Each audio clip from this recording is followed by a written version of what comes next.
Pessoal, boa noite a todas e todos. Nós damos início oficialmente ao nosso encontro, né? O nosso segundo seminário do segundo Fórum de Ciências da Religião em Alagoas. O segundo Fórum de Ciências da Religião aqui em Alagoas é composto por 4 seminários. Nós tivemos o primeiro seminário, tivemos a honra de ter a palestra do professor Flores e a palestra do professor Felipe Souto. Agora nós temos a honra de ter a palestra do professor Fábio, do professor doutor, né, Fábio Lau, e professor mestre Levi Brandão. Ambos os professores de hoje são da instituição que eu trabalho, que eu muito me orgulho de trabalhar, são professores do Instituto Federal de Alagoas. O professor Fábio concluiu seu mestrado e o seu doutorado em Ciências da Religião pela Universidade Católica de Pernambuco. Fábio, fica à vontade, é uma honra recebê-lo, é uma honra novamente participar de uma palestra sua, é uma honra, como sempre, lhe escutar. Fica à vontade.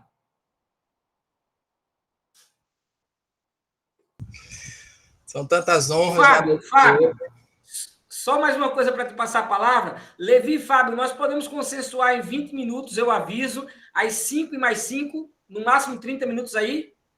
Fechado. Fábio, com 20 minutos eu aviso. Aí com 5 volto a avisar. Tá certo, eu vou tentar ser o mais preciso possível. Eu gostaria de agradecer imensamente a participação de todos e todas que aqui já se encontram, né? Gostaria de agradecer em especial ao Levi, que divide comigo essa mesa na noite de hoje. Agradecer em especial ao líder do meu grupo de pesquisa, que vive no meu pé e no meu pescoço, professor Sebastião Hugo, que me dá um trabalho terrível, mas eu entendo, professor, faz parte dos ritos e das exigências da academia. Pessoal, como o professor Hugo já começou aí a me apresentar, tá certo? Eu sou professor, eu atuo na educação básica, técnica e tecnológica aqui no Instituto Federal de Alagoas.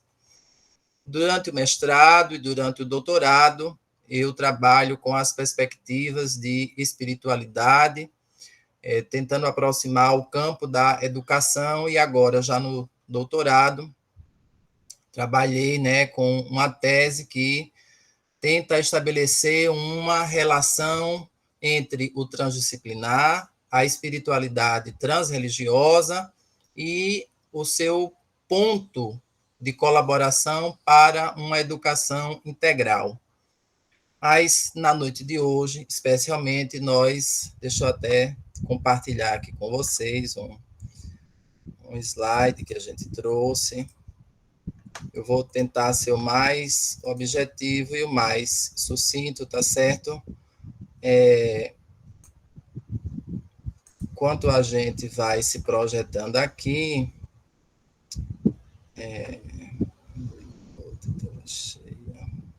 aqui. Eu gostaria também de dizer que aqui.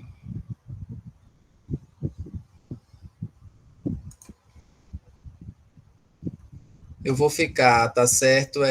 Sem visualizá-los enquanto eu estiver projetando. Vocês, por favor, vão colocando aí tá, a câmera saiu do... Ainda bem que eu vi, né? Enquanto eu estiver projetando, vocês, se quiserem fazer alguma intervenção, façam uso da palavra, porque eu não tenho como acompanhar o chat durante a projeção, tá certo? Vamos lá. Eu trago, pessoal, para a noite de hoje, algumas... Eu acho que a projeção já deve estar aí na tela, não é isso? Alguém, por favor, só me confirma. Sim. Certo. Então, eu trago, pessoal, para a noite de hoje, uma reflexão até já iniciada há algum tempo, inclusive durante o doutorado, quando nós trabalhamos, eu me refiro né, junto ao meu orientador, o professor Gilbras Aragão, lá da Católica de Pernambuco, ao nosso querido amigo Flávio, vice-líder desse grupo de pesquisa, e nós, naquele momento, já refletíamos sobre o ensino religioso e levamos alguns textos, né, algumas publicações, e eu também gostaria aqui de chamar a atenção, né, para que todo mundo que trabalha dentro dessa perspectiva de ensino religioso, com essa disciplina, com essa área, né, sugiro, peço que acompanhe, né, o FONAPE, né, o Fórum Permanente do Ensino Religioso, que acompanha, que sempre discute, que realiza um seminário anual chamado CEFOPE, né, o Seminário Nacional de Formação de Professores para o Ensino Religioso, que é quem mantém aí essa discussão bem atualizada, tá certo? Então, na noite de hoje, mais uma vez, agradecendo ao Hugo, ao Levi, a todos e a todas que aqui se encontram.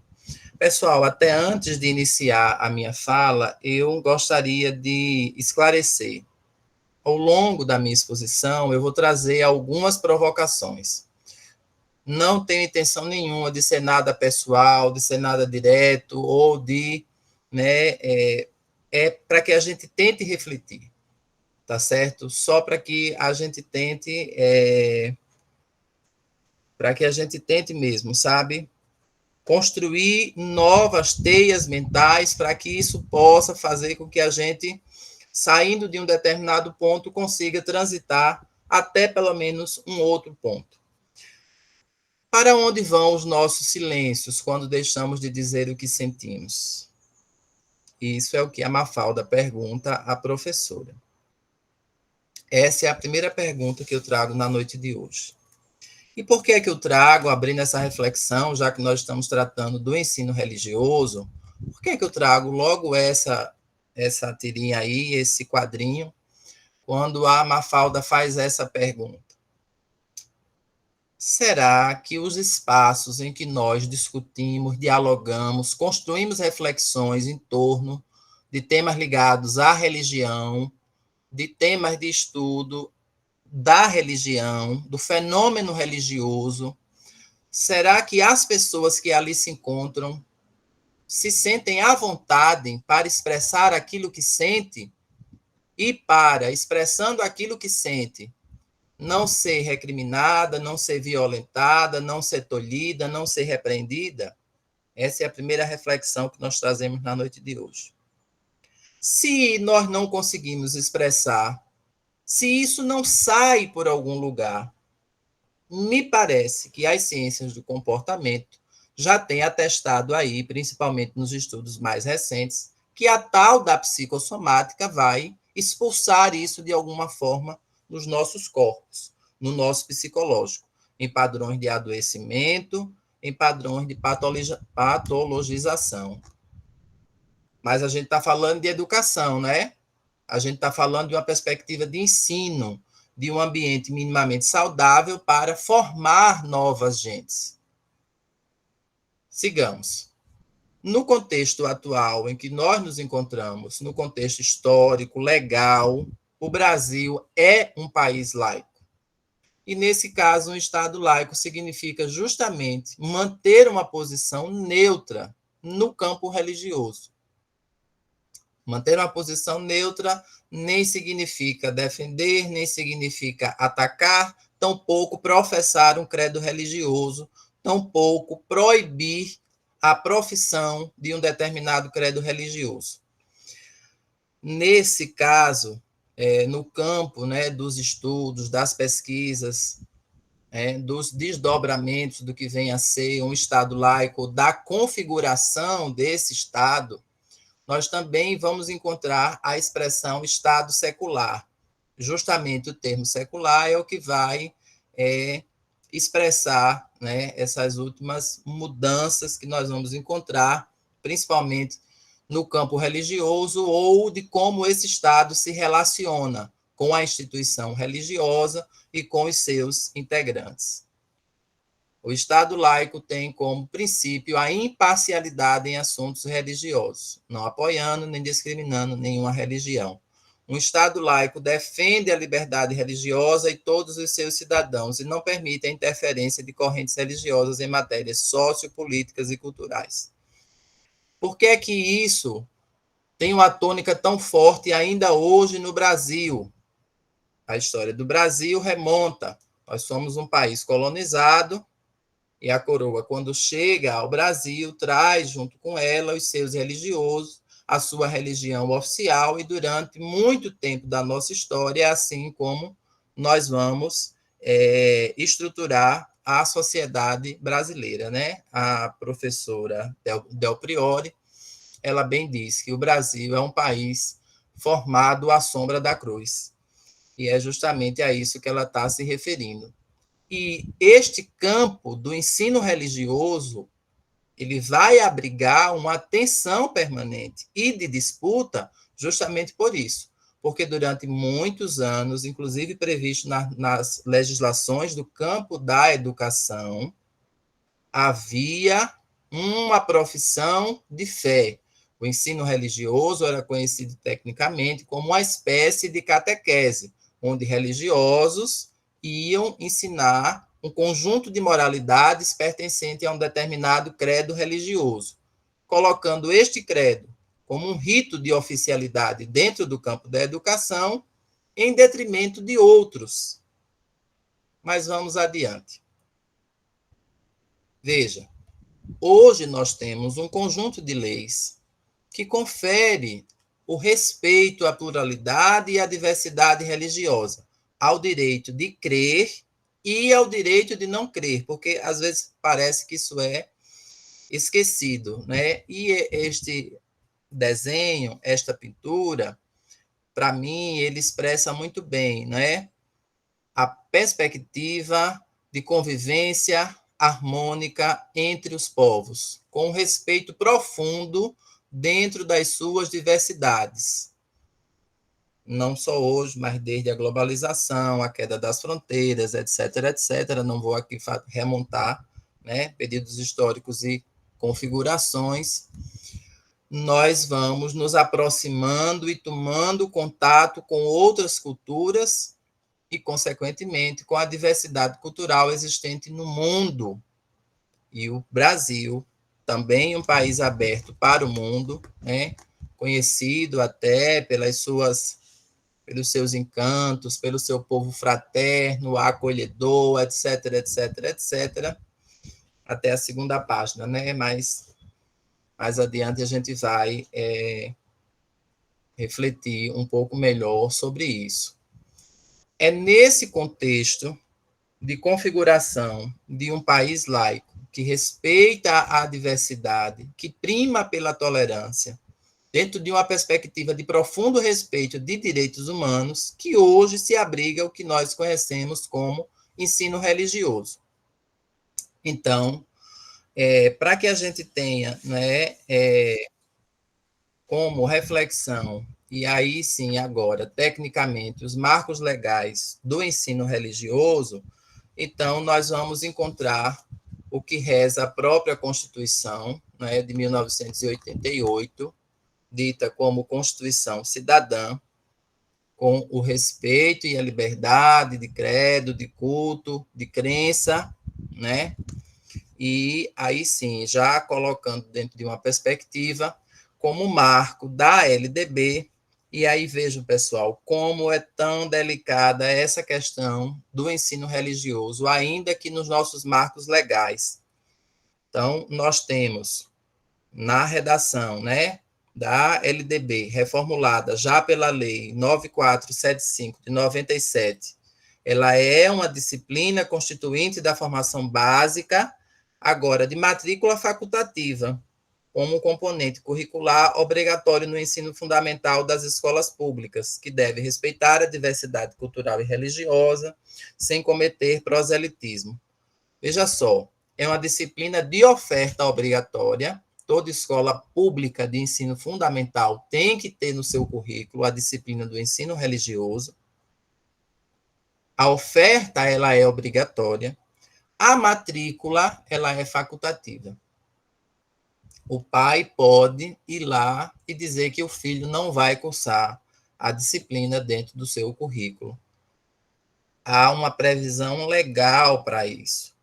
E a gente vai dizer, então, para que manter uma disciplina se ela é apesar de ser de oferta obrigatória, ela é de cumprimento facultativo? É justamente esse tecido tão imbricado, é justamente essas perspectivas tão complicadas que historicamente foram construídas e que esse campo em disputa ainda hoje é até difícil assentá-lo dentro dos marcos legais para que a gente tenha uma certa tranquilidade na condução e na execução dessa disciplina. Mas, via de regra, os pais vão lá, matriculam, os filhos cumprem todo o currículo, né? E nós temos ainda uma condição verificada naquela decisão do que gerou, inclusive, um grande debate, né, nacional do questionamento ao STF, né, ao Supremo, sobre o ensino religioso confessional nas escolas também confessionais, né? E o Supremo, naquele momento, entendeu que sim, né, que é possível que a escola, sendo religiosa, ensine só aquilo que pertence ao seu credo religioso. Mas sigamos. Então, nesse momento, ainda em 97, nós vamos verificar que o ensino religioso, inclusive, ele vai aparecer com uma configuração se referindo a ele como uma área do conhecimento. O ensino religioso era tido, nesse momento, como uma área do conhecimento, que se destacava das humanidades, das linguagens, da matemática, enfim. Esse parecer do Conselho Nacional de Educação, da Câmara de Educação Básica, número 8, de 2019, ele trata justamente disso. Ele faz uma correção, ele explica que o ensino religioso ele é mais uma disciplina componente da área de humanidades, e não de uma área isolada, tá certo, e comum. Então, em 2017, nós vamos ter aí a promulgação da BNCC. E o ensino religioso recebe um delineamento do seu corpus, objetivando uma educação que favoreça o pleno desenvolvimento dos sujeitos para o exercício da cidadania, respeitando a laicidade do Estado, o direito de crença e a não crença, com respeito à diversidade religiosa e à convivência fraterna entre os povos, com vistas à construção do currículo escolar. A BNCC, como todos aqui sabem, é um documento norteador, Base Nacional Comum Curricular. Então, ela faz um alinhamento e disciplina, a partir de agora, todos os currículos nacionais. Então, todos os estados devem obedecer à BNCC, com aquela margem de respeitar o que se tem como o regional e como o local. É preciso que se diga que, mesmo com todo esse avanço no campo do ensino religioso e a BNCC, né, dita, inclusive, pelo professor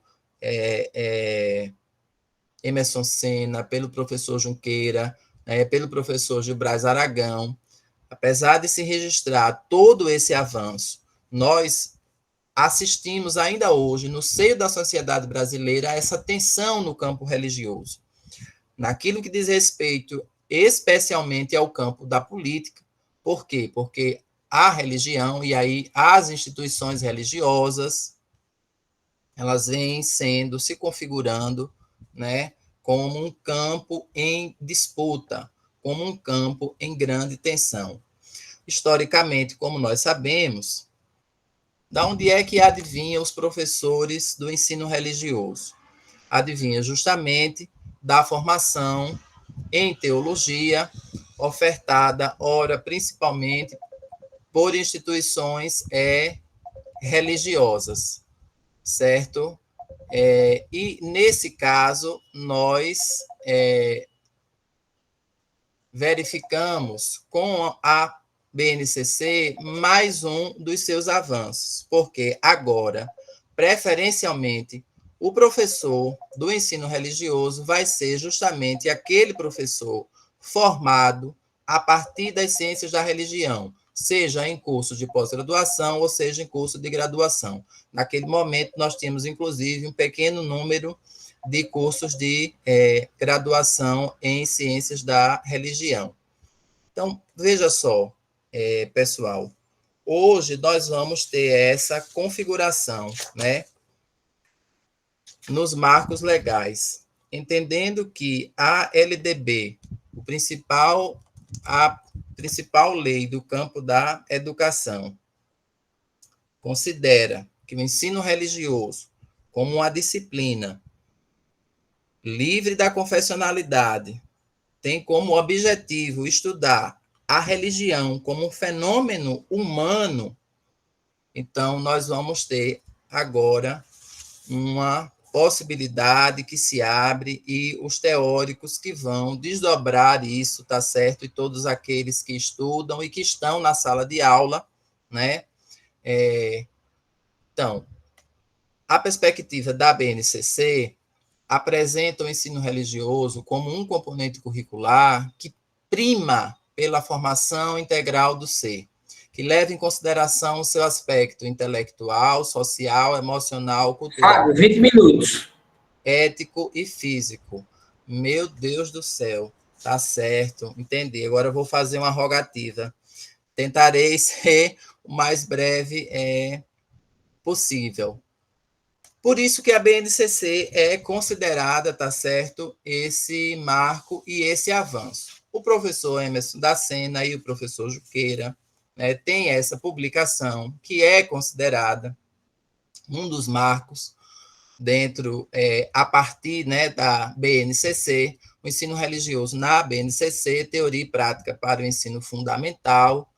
Eu só coloquei aqui esse rol de capítulos, né, e os seus títulos, eu não vou me ater especialmente a nenhum deles, mas fica aí como uma sugestão, tá certo? Depois desse livro, nós já temos aí uma série de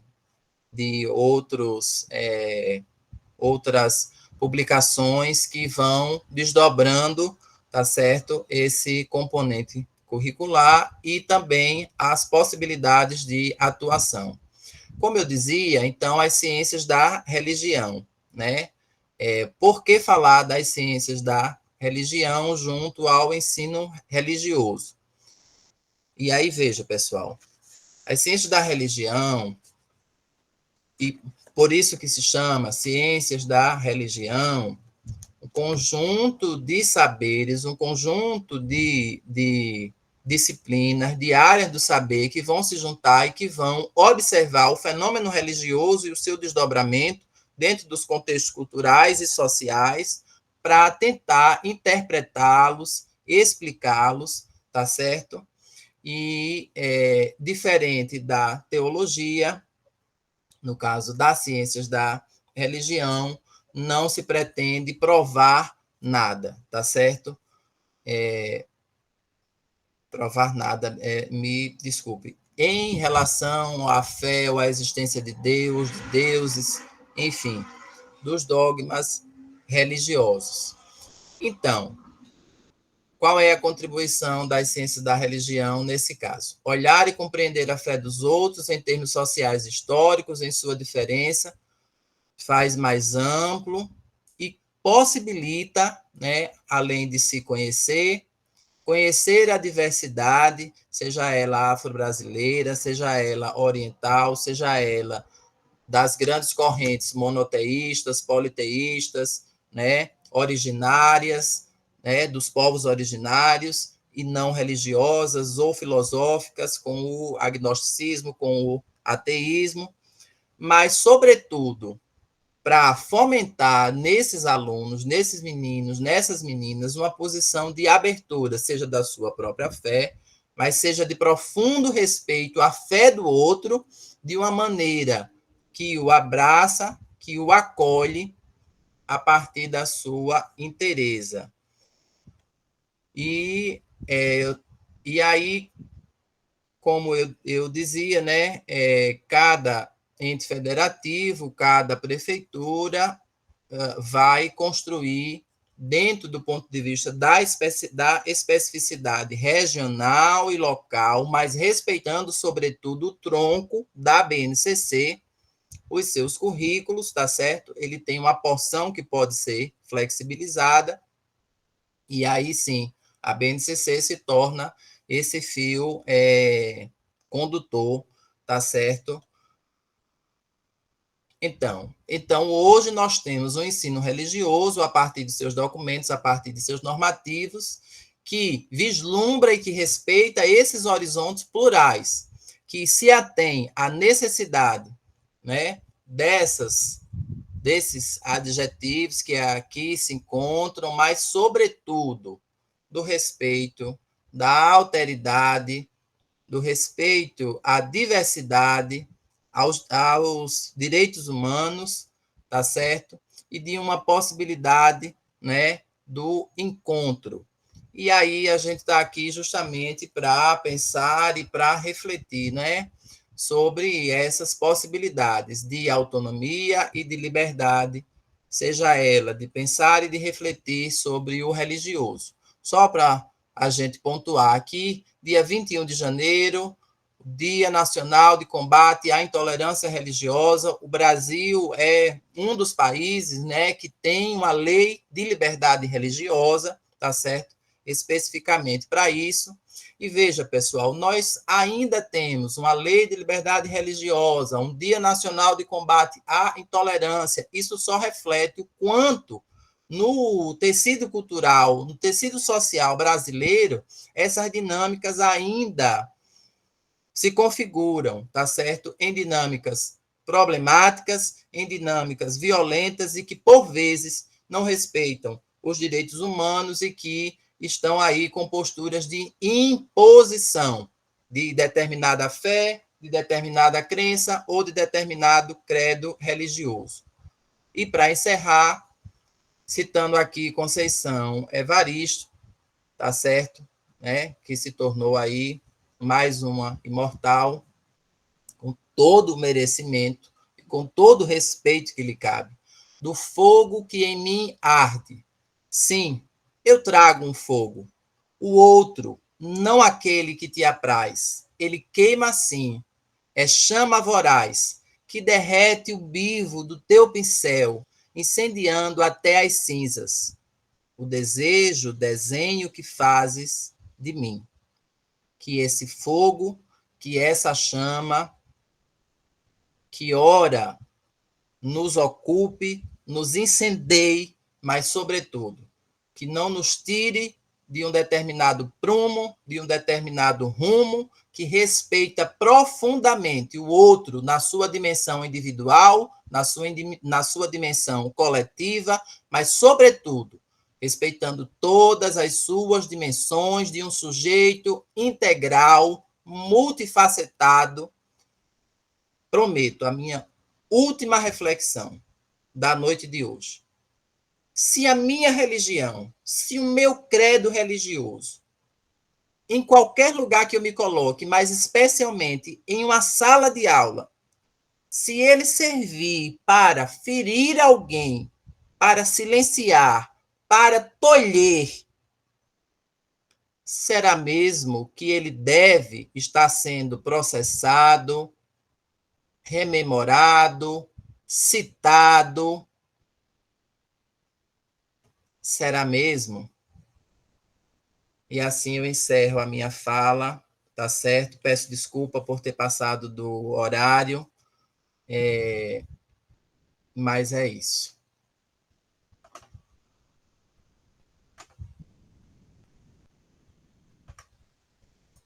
Obrigado, Fábio.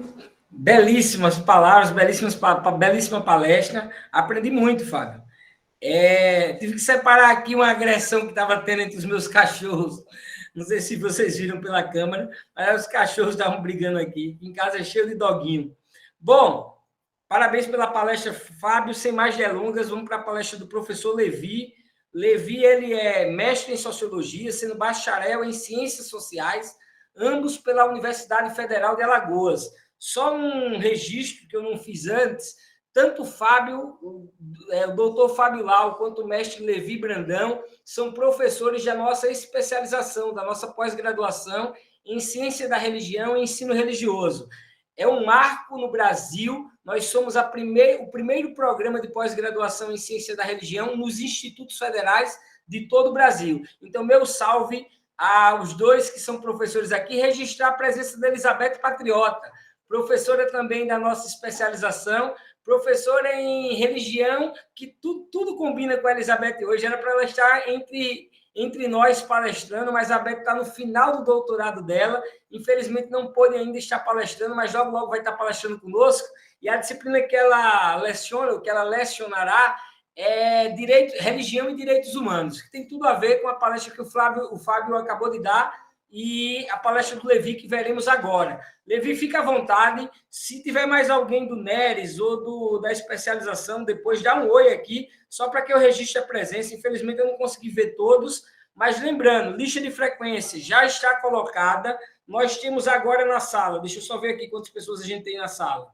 Na sala, nós temos 66 pessoas, e só 33 pessoas assinaram a lista, exatamente metade das pessoas. Eu vou colocar de novo aqui o link da lista, mas ele está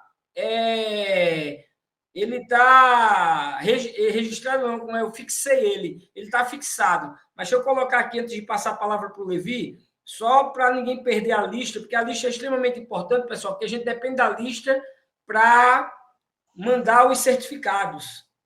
Hugo. Oi. É só uma licencinha. Desculpa de eu te interromper, mas duas pessoas viram o que eu também vi. A lista está com a data da semana passada. A gente assina ela mesmo ou você vai consertar, retificar alguma coisa? Desculpa. Pode falar.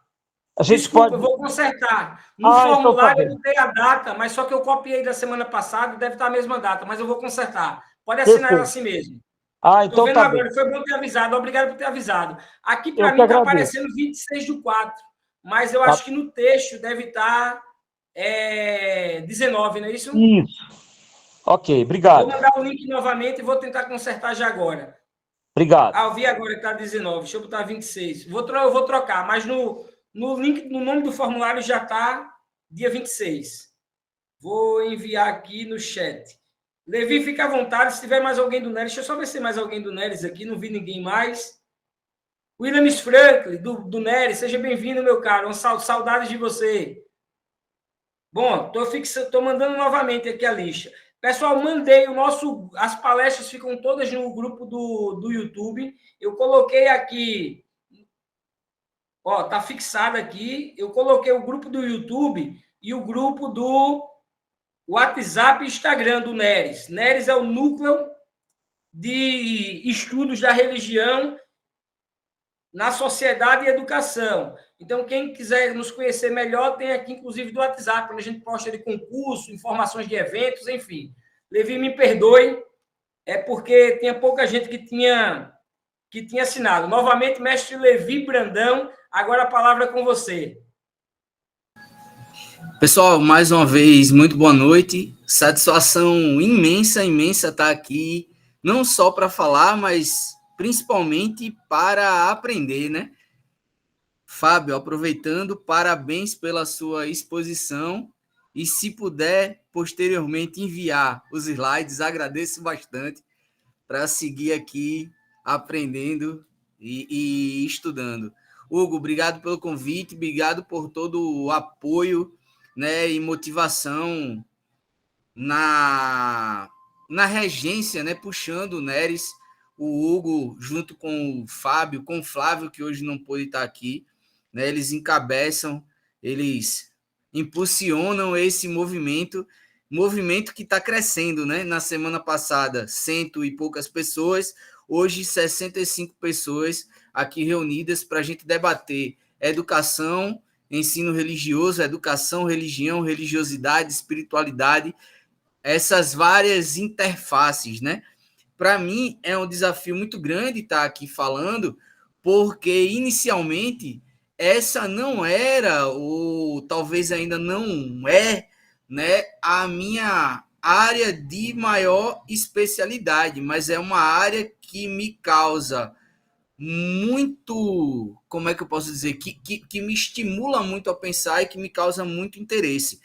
O Hugo falou, como o Hugo falou, eu sou formado em Ciências Sociais e sou mestre em Sociologia, e desde a graduação, né, eu lido com uma perspectiva de teoria sociológica que olha para a sociedade como um campo de disputas, né, como na aula, tentando ser didático, eu sempre menciono a sociedade como um grande campo de batalha, por vezes até canto a musiquinha do Edson Gomes. Então, eu né, olho para a sociedade sempre a partir desse viés, né? E nesse contexto de disputas, a gente se produz enquanto ser social, ser cultural e ser, inevitavelmente, político, né? Então, minha orientação teórica, epistemológica, filosófica e também ideológica dentro da sociologia passa por esse caminho.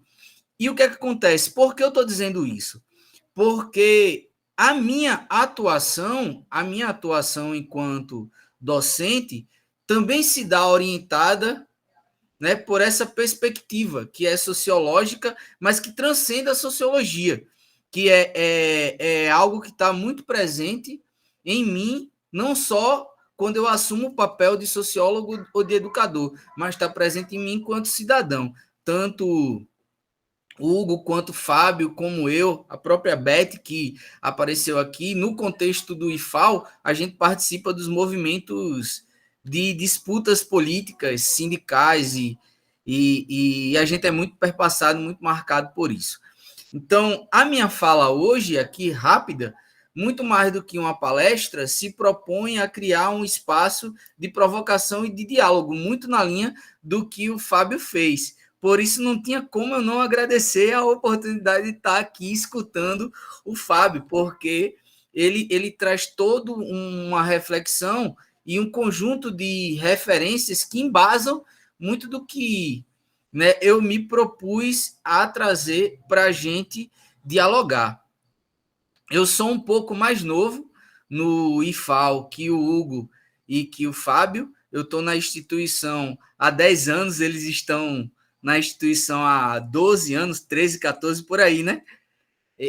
Então, eu sou o mais caçula de nós três aqui, né? E ao longo desses 10 anos, eu tive a oportunidade de atuar em 3 campi, né? No campus Piranhas, no campus Santana do Ipanema, pelo qual o Fábio e o Hugo passaram, e atualmente no campus São Miguel dos Campos. Fiquei 2 anos em Piranhas, 6 anos em Santana, e agora já estou há 2 anos, mais ou menos 2 anos, em São Miguel dos Campos, né? Principalmente em Santana do Ipanema e São Miguel dos Campos. Santana do Ipanema, para quem é de fora, é um município que fica ali no médio sertão alagoano, um município do sertão, e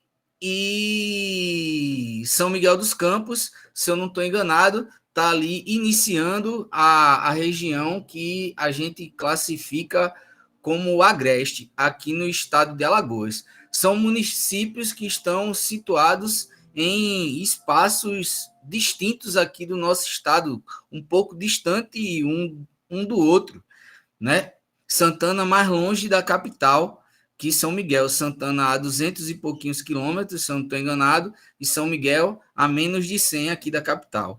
Mas algo me impactou nesses 2 campi e algo muito semelhante nesses 2 espaços, né, para os quais eu fui designado para lecionar sociologia, né, que é uma matéria cheia de especificidades, né, cheia de características. O Bourdieu, né, que é um teórico teórico da sociologia que eu gosto muito, ele fala que o papel do sociólogo não é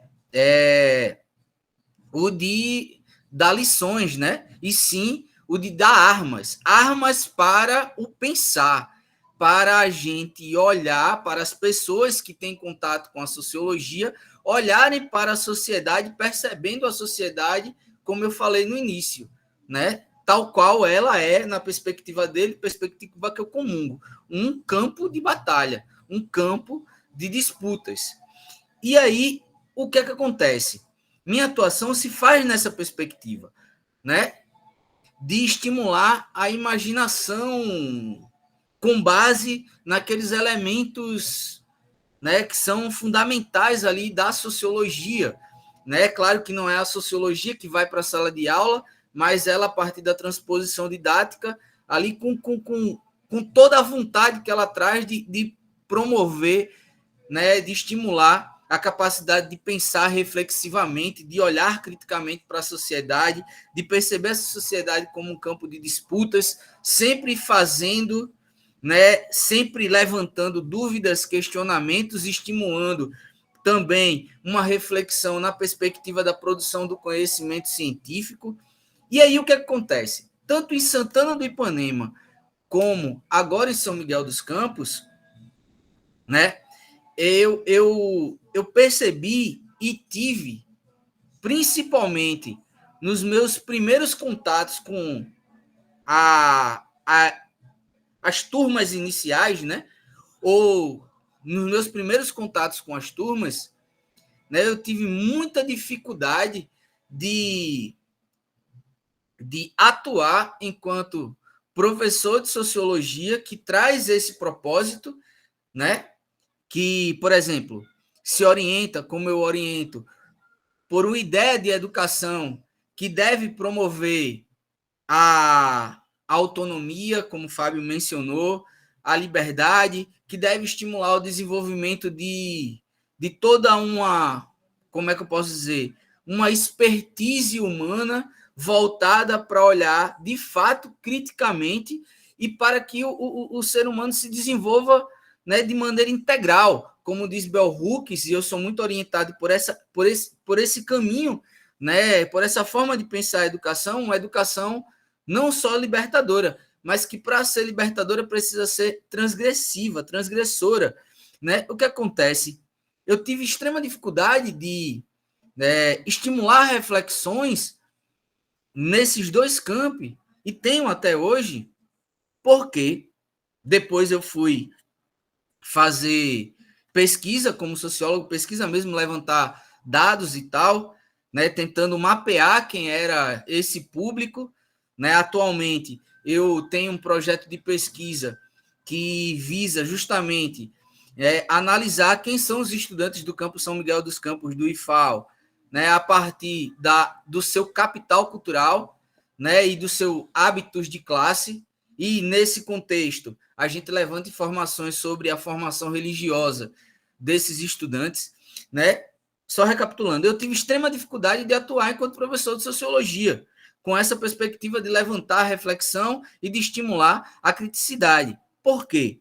Depois eu fui perceber que nos dois campos, mais ou menos 70% dos estudantes, né, eles têm uma vinculação muito forte com expressões religiosas mais tradicionais, são cristãs e protestantes, né? E desses 70%, na casa de 80%, não só frequentam as igrejas de maneira regular, mas participam de grupos jovens e recebem formação, né, na perspectiva do catecismo, dessa, né, dentro desses espaços de, né, do exercício da fé, de religião e tal.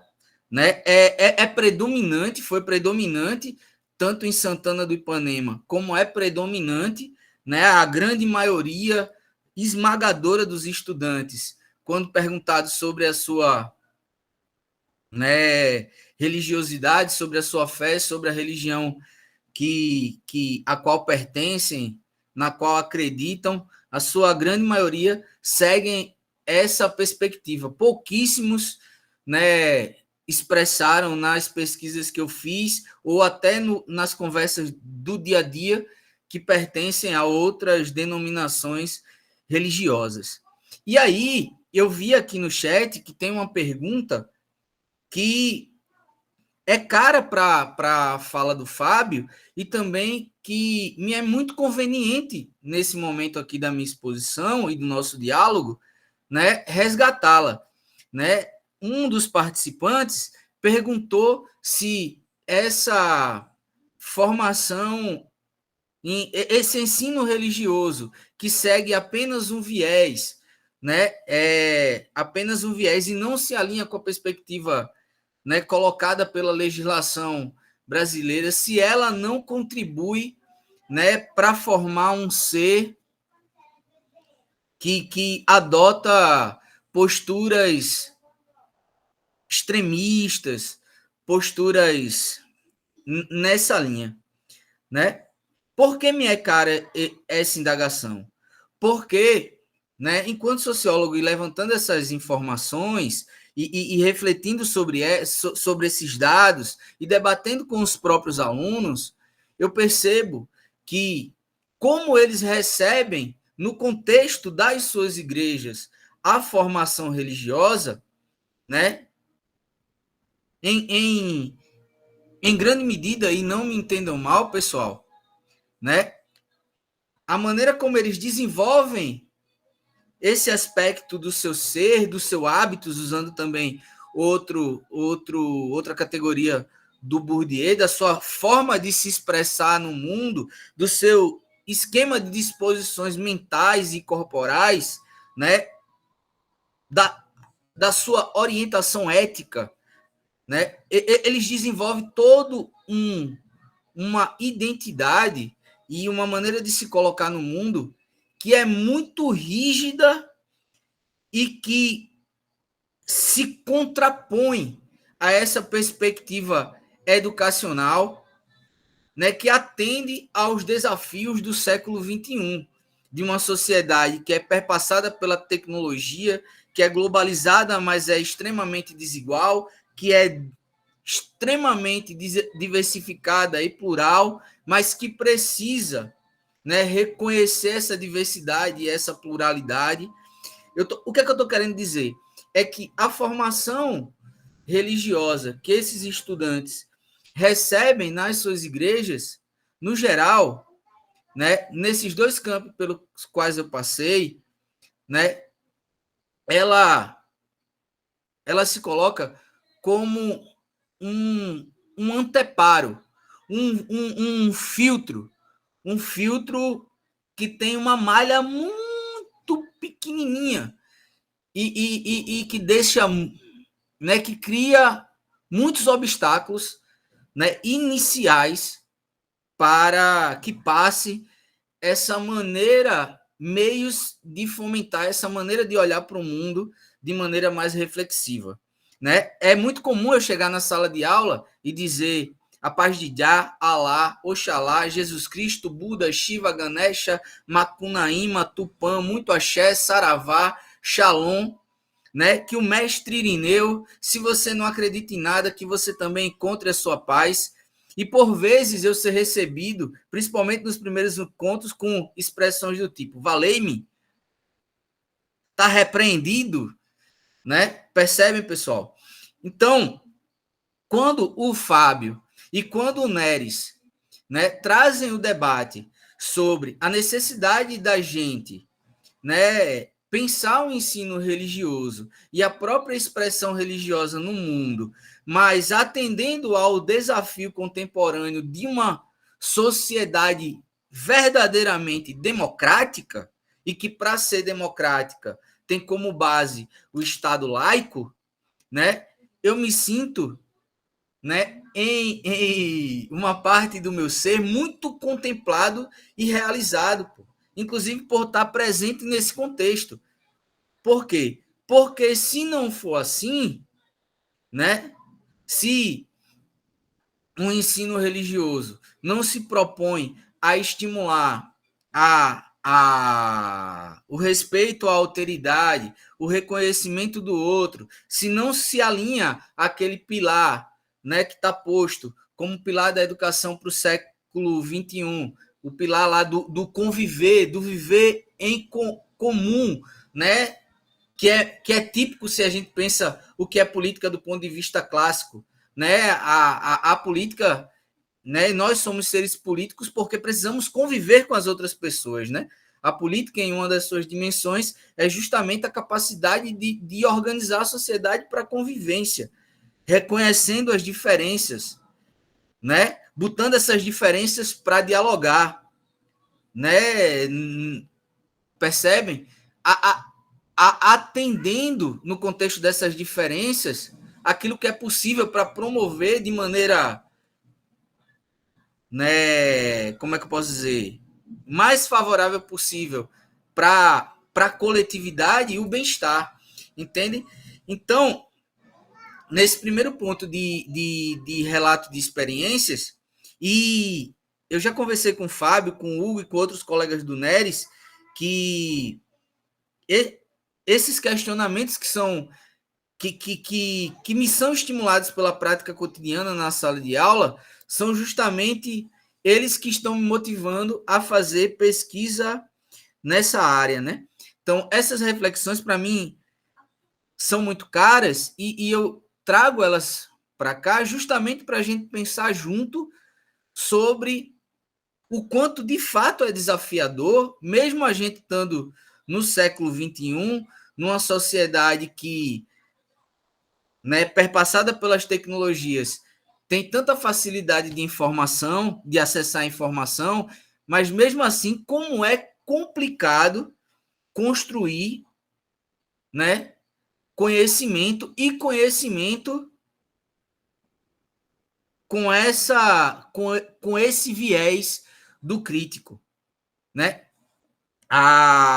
Eu tenho percebido, né, nos meus estudantes que eles chegam para o IFAL, né, com uma bagagem que os faz pensar a expressão religiosa numa perspectiva muito da doutrinação mesmo, né?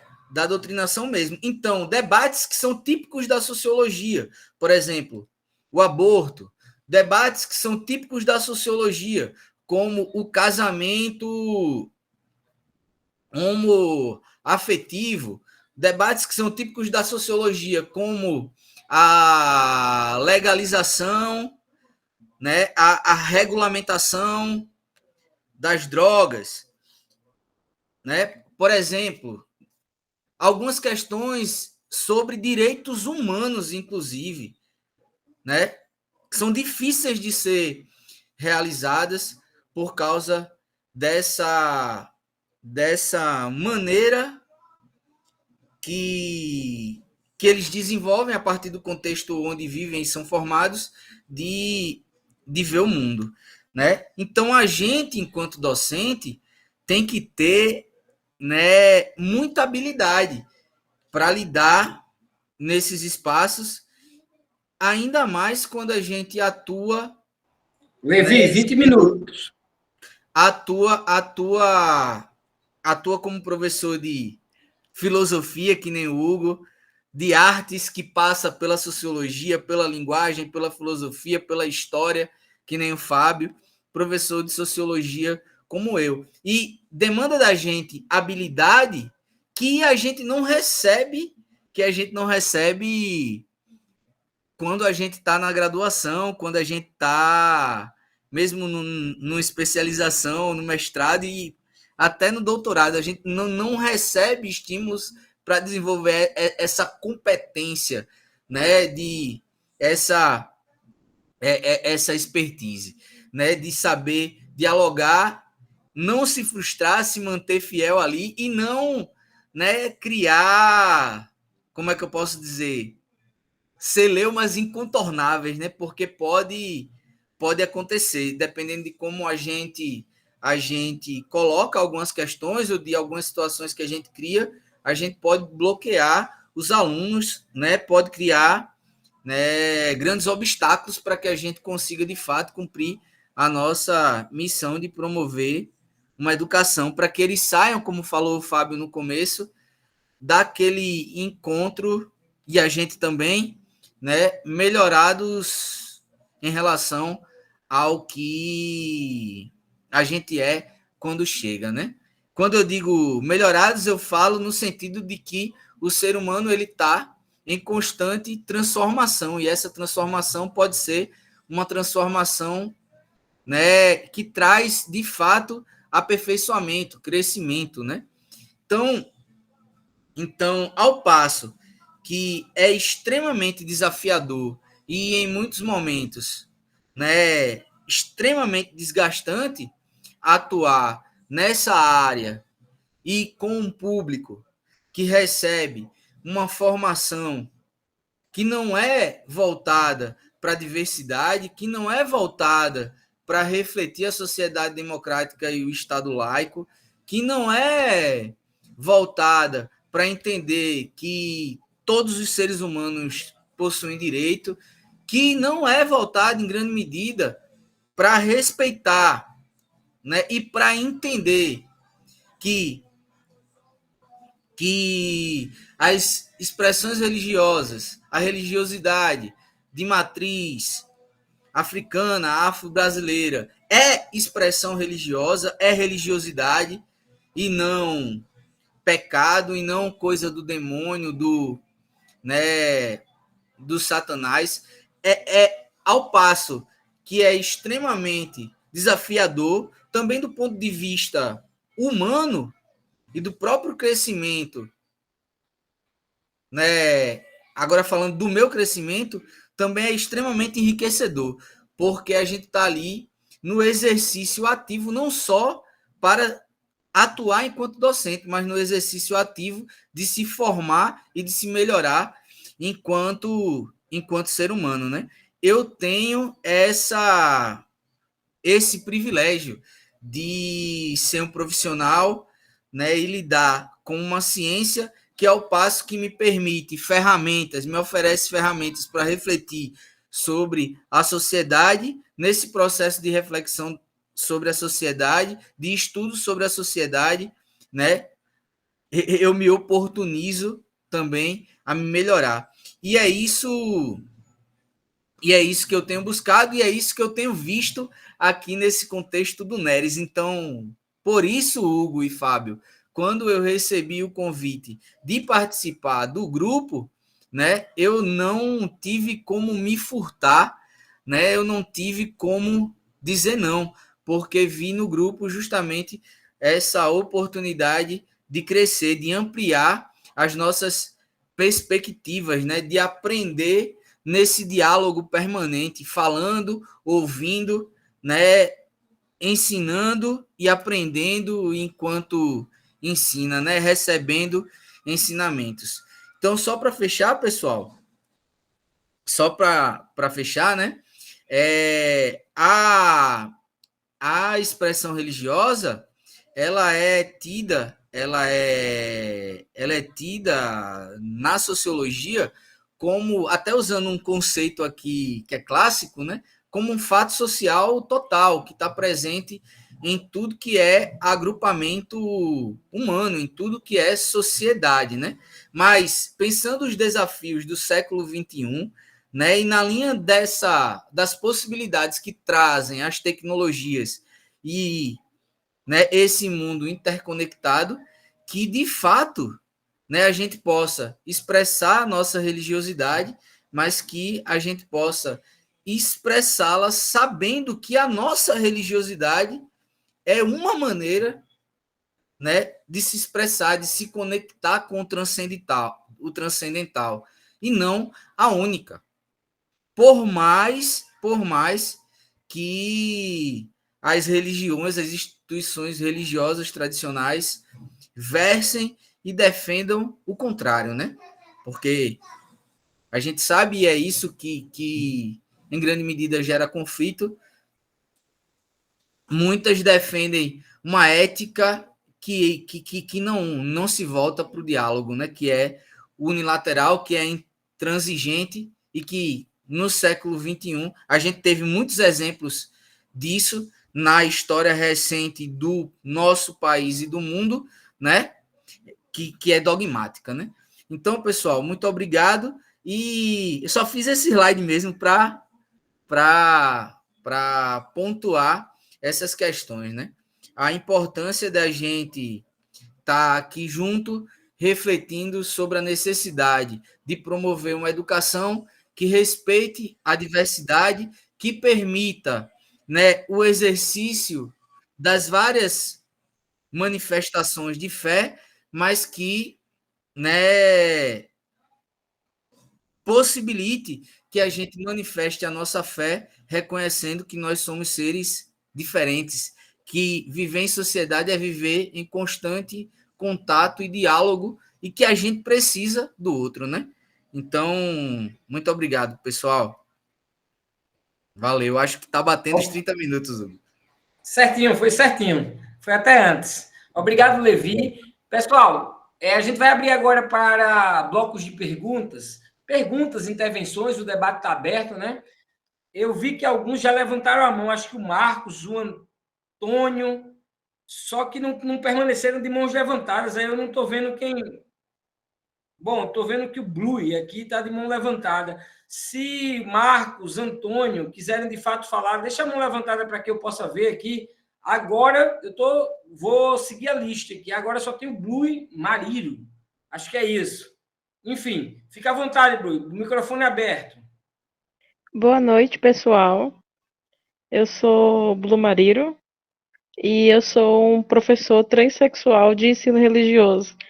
E eu coloco o transexual bem acima de qualquer outra questão, porque sempre vem primeiro, né? E isso que o Levi falou sobre a questão dos tensionamentos em aula é muito comum, principalmente porque eu estava numa escola, que essa escola ela tem só 80 anos, bem pouquinho.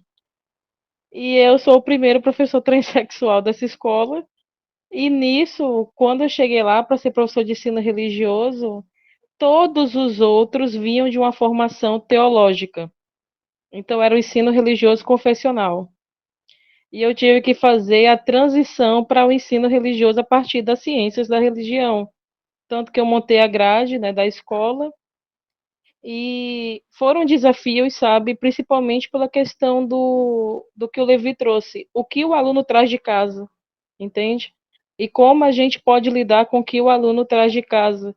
Então, a cada momento do diálogo, né, da fala do Levi, eu fui refletindo sobre a minha própria prática docente com o professor de ensino religioso, porque se a religião afro, né, eles consideram que é do diabo, o professor transexual também é.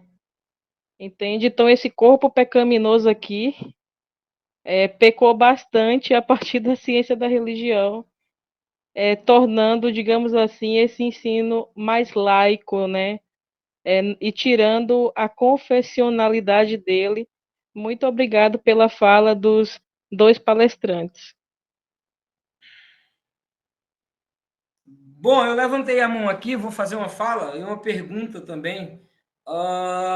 No sentido, a minha pergunta vai ser direcionada para o Fábio, mas Levi fica à vontade também. Primeiro, deixa eu responder aqui ao Robert Santos, que perguntou. Se vocês quiserem dividir perguntas comigo, pessoal, vão olhando no chat aí. Eu vou dialogar isso porque abri um edital aqui. Eu só vou falar do edital muito brevemente e da reunião que eu tive com a secretária da Educação, que a pergunta do Robert vai direto para Alagoas. Como está o ensino religioso? No estado, Robert, o ensino religioso é para quem tem formação em ciência da religião. Houve um edital aberto agora e só podia lecionar, só podia participar do edital quem tivesse formação em ciências da religião. Isso no estado. Os municípios ficam a critério deles. E lembrando que a gente sofreu uma grande derrota, né, no STF, pelo menos nós na ciência da religião tomamos como derrota, e o Fábio pode falar mais disso do que eu, que o ensino catequético, por exemplo, foi liberado, assim, o que nós éramos contra.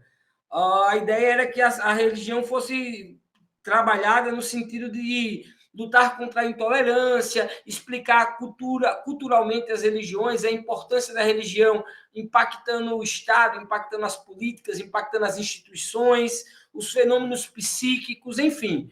Mas não há hoje uma proibição do ensino catequético, né? No entendimento das ciências da religião, sim. O Fábio pode falar mais sobre isso se eu estiver enganado, porque pode ser que eu esteja e o Fábio me corrige, ou o Levi, que sabem mais do que eu. Eu só queria responder para Alagoas. No caso de Alagoas, você precisa ter formação em ciência da religião, no Estado. Isso eu digo por conta do último edital que saiu, mais fresquinho que saiu esse ano. Bom, dito isso, Fábio, eu queria saber se o Mohan... Eu sei que o Mohan não fala de ensino religioso, logicamente, mas eu queria saber se o Mohan dá alguma luz para esse debate. Eu sei que você discute o Mohan na sua tese, né? Acho que discute desde o mestrado, desde a dissertação. Eu queria saber se o Mohan traz alguma luz para esse debate, para essas perguntas que são feitas, para o ensino religioso em si, né? A discussão do ensino religioso. Eu sei que ele não falou diretamente sobre, mas se ele trouxer alguma luz e puder fazer esse link, eu ia me sentir muito privilegiado em ouvir um teórico como o Mohan, sabendo que você estuda o Mohan, acerca desse debate. E aí, por sinal, Levi, eu também já faço a deixa para o Bourdieu. Se o Bourdieu traz alguma luz, eu não sabia que o Bourdieu tinha feito aquela fala de armar, né,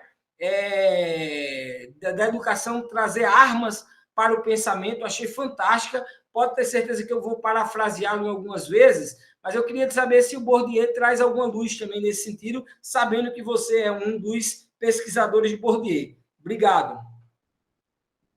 Pessoal, quem mais... A gente vai liberar para os dois palestrantes falarem. Se tiver alguma pergunta a mais, quem tem mais vergonha pode colocar no chat, e aí eu peço que vocês deem uma olhada no chat. Aqui só tem os parabéns. O Robert dizendo que é do Sergipe. Deixa eu só fazer um registro antes de passar a palavra para os palestrantes. O Antônio levantou a mão. Só um registro antes de passar a fala. É o seguinte, nós temos 90 pessoas que participaram hoje, né? E dessas 90 pessoas, aí eu não consigo ler os 90 locais, mas tivemos de diversas regiões do país, Chapada, Rio Grande do Sul, Palmeira dos Índios aqui de Alagoas, Aracaju, Sergipe. De Aracaju tem muita gente de Aracaju, Recife, Vila Velha, Espírito Santo, Recife, Pernambuco, né? Cachoeirinha, Rio Grande do Sul, diversas cidades do Rio Grande do Sul, Rio de Janeiro, capital, Fortaleza, Ceará, Juiz de Fora, Minas Gerais, Cachoeira do Itapimirim, de Espírito Santo, Passo Fundo, Rio Grande do Sul. Repito, muitas cidades do Rio Grande do Sul, o pessoal do Rio Grande do Sul representando muito hoje à noite, Porto Alegre, capital do Rio Grande do Sul, aparecendo, Passo Fundo novamente, Juiz de Fora, já falei, Santa Teresa do Espírito Santo, Palmeira dos Índios, tem pelo menos umas 4 pessoas de Palmeira dos Índios, Macapá, Fortaleza novamente, São Pedro, São Paulo, Igaci, Alagoas, interior de Alagoas presente, também com Tanque d'Arca, Barras, Piauí. Então, são muitas cidades, Brasil todo nos acompanha, Rio de Janeiro, Santa Catarina, Sergipe, São Paulo, enfim, sejam todos bem-vindos e bem-vindas. Fábio e Flávio, Antônio, deixa eu passar a palavra para ele responder essas duas, eu abro o segundo bloco já com a sua fala. Fábio e Levi, desculpa. Fiquem à vontade. Eu estou aqui rindo de hoje que ele fala Fábio e Flávio. Dessa vez não é Fábio e Flávio. Eles dois são muito meus amigos aí, o costume dessa vez mata a gente. Fábio e Levi. Gente, a nossa amizade tem que evoluir ainda um bocado, apesar da gente já ser bastante amigo, né, Fábio? Para virar Fábio e Flávio, para ficar no mesmo nível ali.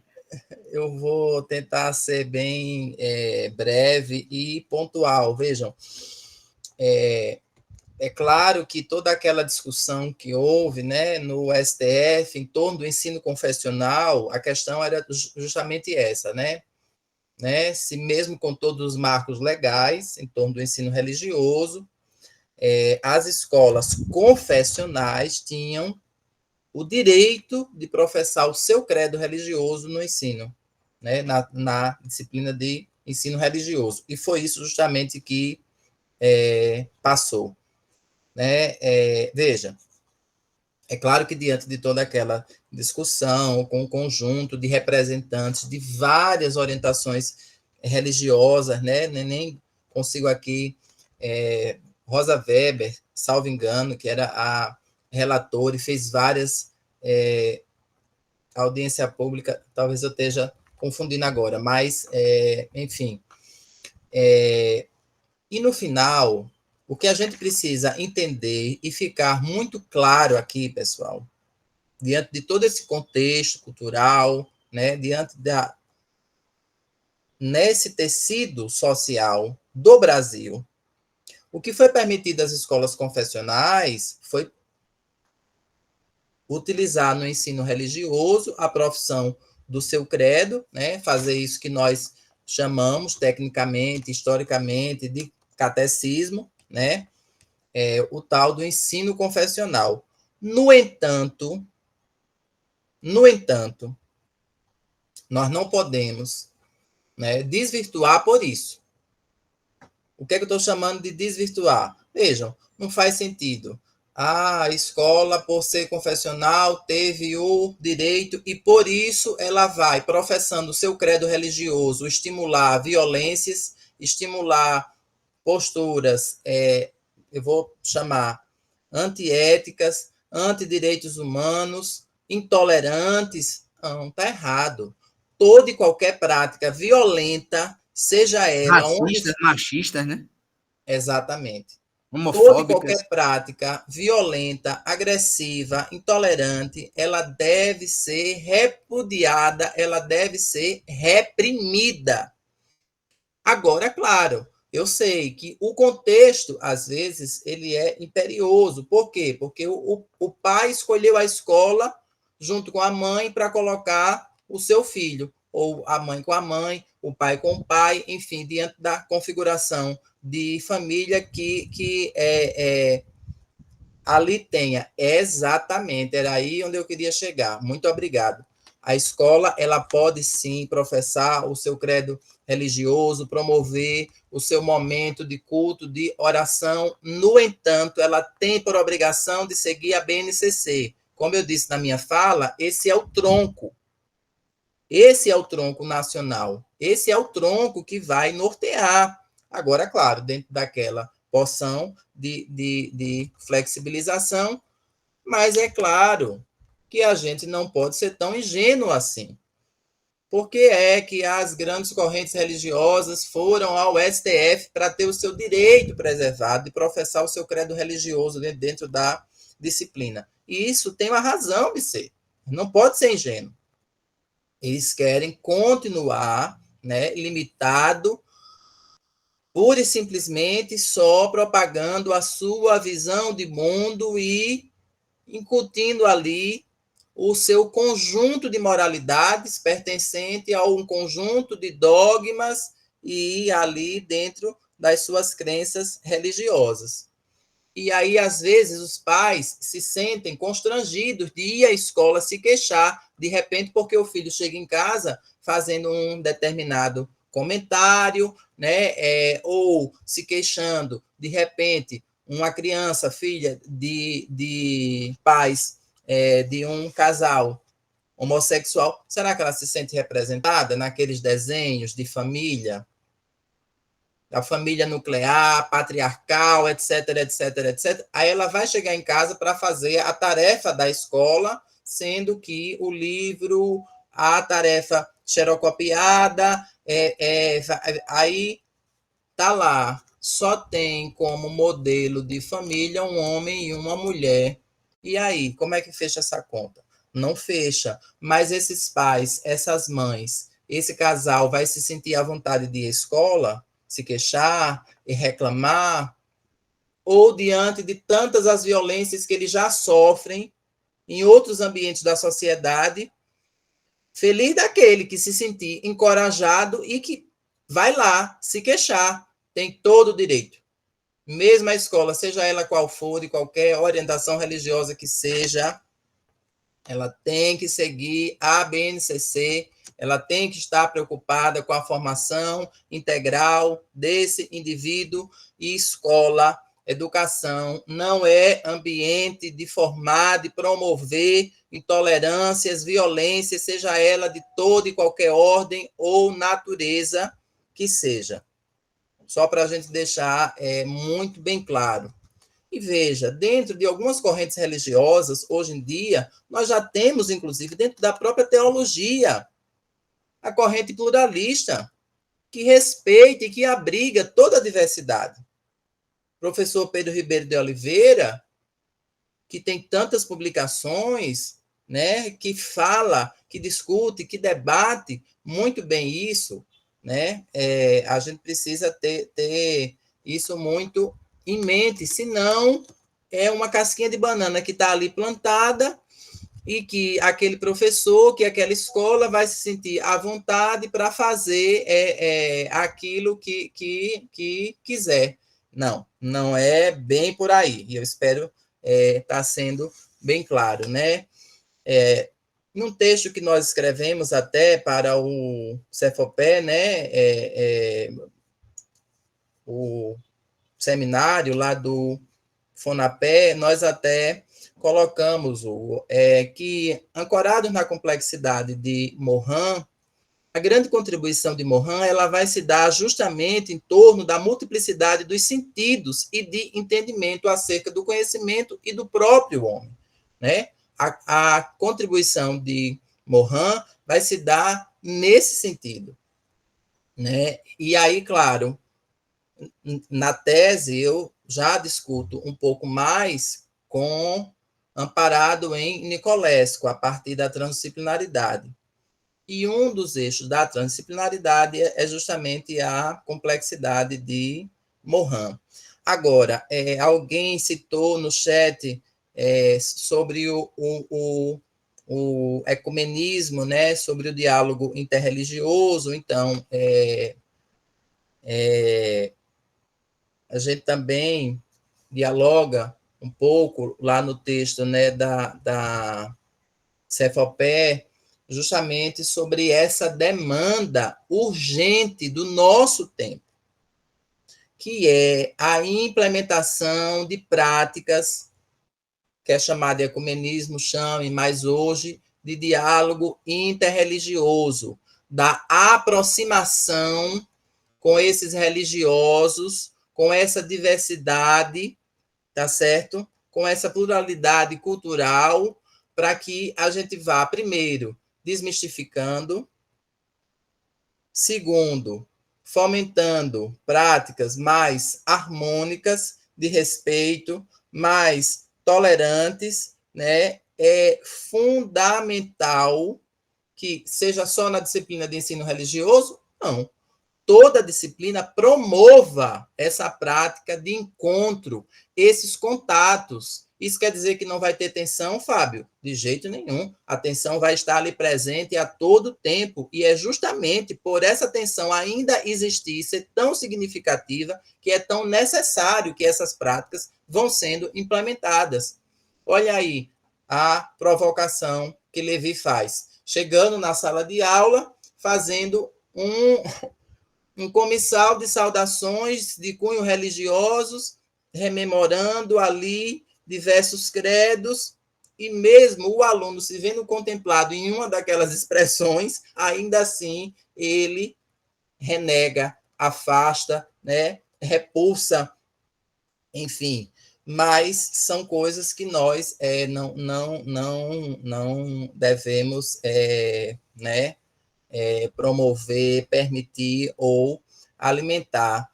Tem a tese que é orientada também pelo meu orientador, tá certo? E de Souza, né? Cícero Souza, que de 2018, lá na Católica, está na internet também, que ela faz, Hugo, justamente essa aproximação entre Morin e a sua teoria da complexidade e o ensino religioso. Então, ele dá uma caminhada aí, tá certo?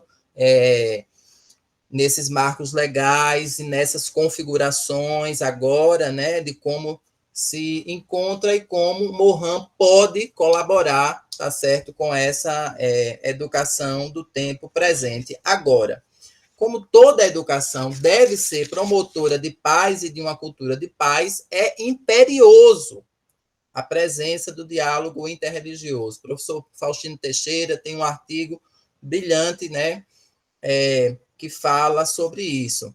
Faustino Teixeira, Mohan, Nicolesco, o próprio orientador, o meu orientador, Gil Braz, eu reforço isso na minha tese. De outra forma, pessoal, nós caminhamos mais uma vez para assistir, como nós estamos assistindo agora, nesse momento, né, com o conflito aí, Israel-Palestina, essas guerras, né, sob esses argumentos miseráveis, ditos religiosos, que, enfim, não cabe nem aqui entrar em detalhe.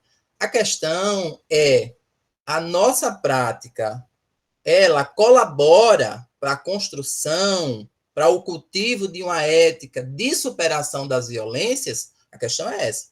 A nossa prática pedagógica, ela colabora para isso? O ensino religioso é um espaço fomentador da diversidade cultural, religiosa, é um espaço de reconhecimento das dinâmicas deste campo do saber, ou é um espaço gerador de novas intolerâncias? A gente precisa refletir sobre isso, né? A gente precisa refletir sobre isso. E a presença de uma professora trans, né, nesse caso, por que incomoda tanto? E por que é que, no exercício da sua profissão, é necessário fazer, eu achei a expressão perfeita, transposição. Algo que já está posto, que já segue o mesmo caminho, que já tem um fluxo, seja ele qual for, bom ou ruim, eu não estou nem valorando. Mas é preciso transpor. Olhe, é preciso parar, observar que aquilo ali talvez não esteja indo para o melhor caminho, que aquele fluxo não seja o ideal e refazê-lo, mas refazê-lo num sentido contrário. Olha aí, olha o nó, olha o desafio, né? Olha o desafio. Bem, sobre essas questões,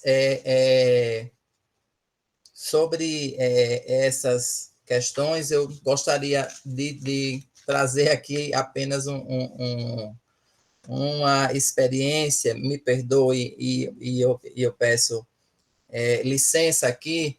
No Congresso Nordestino de Ciência da Religião, eu estava coordenando um GT, e, de repente, no meio dos diálogos ali, da exposição, dos estudos, dos textos, que estava bem legal, daqui a pouco alguém ia imprimindo o seu culto, o seu credo religioso, valorando e colocando o de outrem em detrimento.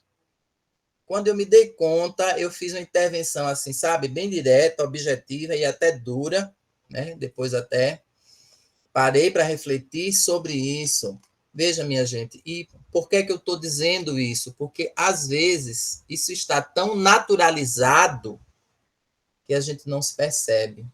É preciso que chegue alguém, que observe, que se incomode, que perceba que talvez não seja bem assim e que vá fazer um movimento contrário e que vai sofrer resistência. A questão é essa, vai sofrer resistência. Mas é a nossa tarefa, é a demanda do nosso tempo, né? E aí, claro, né, é importante dizer que a gente está falando aqui, né, que esse ensino religioso trata-se, né, de comparar criticamente, de interpretar os fatos, o fenômeno religioso, dentro de contextos históricos, dentro de contextos culturais, e de buscar significados mais profundos, capazes de serem geradores de vida, capazes de serem geradores de sentidos para esses meninos, para essas meninas e para esses jovens, a partir da observação de quê? Do patrimônio cultural da humanidade, porque toda religião se configura no patrimônio cultural da humanidade, seja ela em que contexto esteja. e que são, claros, as orientações das religiosidades, das espiritualidades, uma orientação filosófica, ou até mesmo especificamente de uma determinada corrente religiosa. Eu vou parando por aqui, vou deixar o Levi. Fábio, aproveita a tua fala esse momentinho e faz suas considerações finais, porque não tem ninguém mais de mão levantada e só tem uma pergunta aqui que é para o Levi. Aí ele responde na fala dele e já vai para as considerações finais.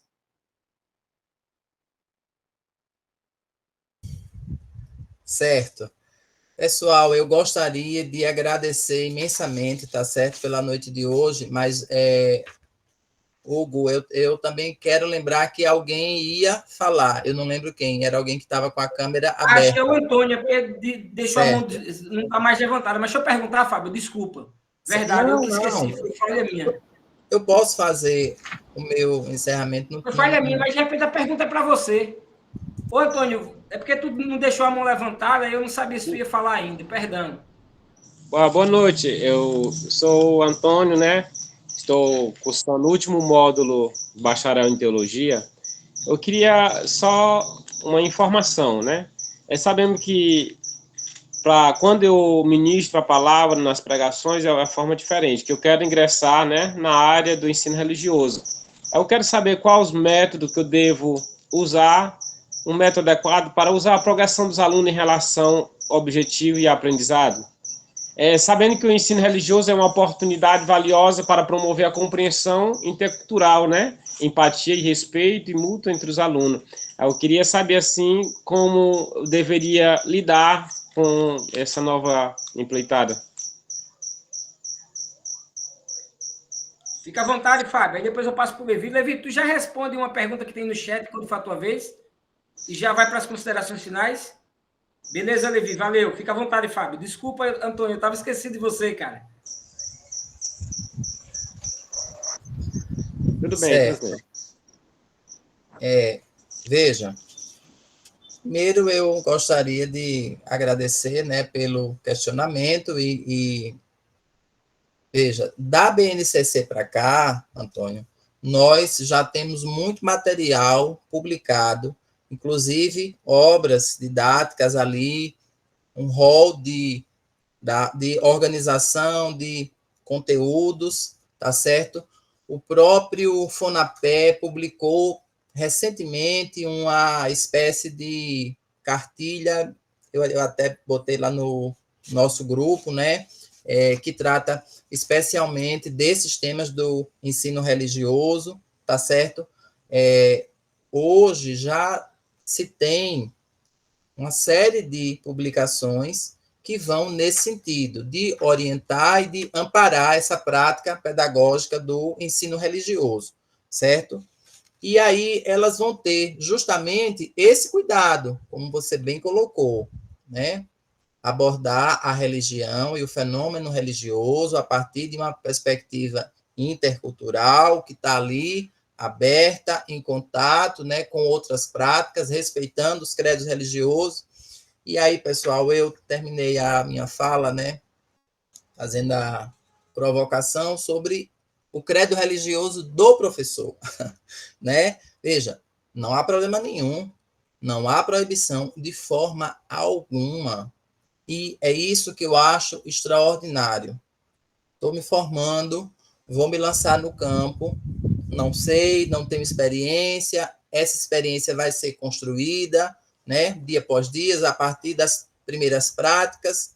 Então, eu sugiro que o site do FONAPE, que eu coloquei aí, né, no link, eu acho que é um grande centro catalisador, tá certo? O Fórum Nacional Permanente do Ensino Religioso, e tem muitas publicações, tá certo? Que vai lhe possibilitar uma orientação assim mais objetiva. O rol de conteúdos para determinada série, para determinado grupo, e sugestão de estratégias de como abordá-los, certo? Eu só alerto que é muito natural, ao você chegar na sala de aula, a gente receber das queixas, dos comentários dos alunos comentários extremamente preconceituosos e violentos. Exige da gente, dentro da nossa prática pedagógica, jogo de cintura para saber lidar com tudo isso, né? Como, em dada medida, repreender e, sobretudo, estabelecer ali uma nova orientação para esse aluno, principalmente para quê? Para que ele não saia daquele espaço, daquele momento, reproduzindo, né, essa prática que é, no mínimo, equivocada e violenta. Para encerrar e para agradecer de verdade, eu gostaria de chamar para conversa o professor Paulo Freire, né? Como o próprio Paulo Freire diz e deixa bem claro, a produção do conhecimento de um determinado objeto ou em torno de um determinado objeto implica o exercício da curiosidade do educador e da educadora, de alguém que tem que se aproximar daquele conhecimento, tratá-lo para levá-lo para um determinado público. Levando para esse determinado público, tendo sido feito o seu planejamento, etc., etc., aplicando, voltar e fazer a sua reflexão, aquilo que Paulo Freire chamou de praxis. Deu certo, não deu certo, funcionou, não funcionou, é preciso voltar nesse ponto, é possível avançar desse ponto, mas, sobretudo, há uma demanda política de escolha. E aí eu retomo, nós temos a BNCC como um grande tronco balizador, mas quem está na sala de aula, quem vai colocar em prática é você, professor, é você, professora. E aí, nesse momento, você usa o seu espaço, o seu campo de atuação, a sua autoridade, as suas decisões políticas para escolher como abordar melhor determinado conteúdo, determinado tema dentro da aula.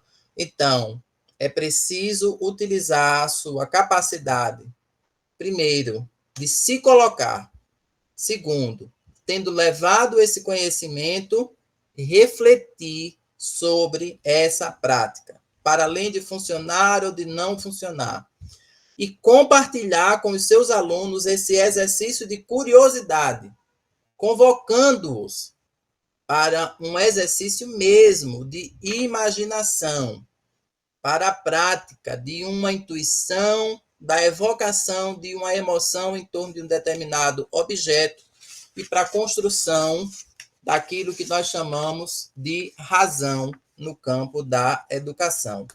Para que essas reflexões sejam mais efetivamente profícuas e geradoras de sentidos mais profundos para essa meninada que está aí, que nos espera e que demanda necessariamente de práticas pedagógicas minimamente equilibradas e geradoras de novos sentidos, mais profundos e mais significativos. Agradeço demais a quem está conosco até agora pela paciência de ter me ouvido e digo que me encontro à disposição. Na especialização, eu já aproveito para antecipar e dizer que eu serei o primeiro professor que vocês vão encontrar, porque eu vou ministrar a primeira disciplina. Não sei se isso é bom, não sei se isso é ruim, mas estou aqui de peito aberto, desejando as boas-vindas. Ô, Levi, antes de te passar a palavra, e aproveitando uma deixa do Fábio, Antônio, você é da teologia. É só uma sugestão mais objetiva, que você perguntou para dar aula no ensino religioso, etc.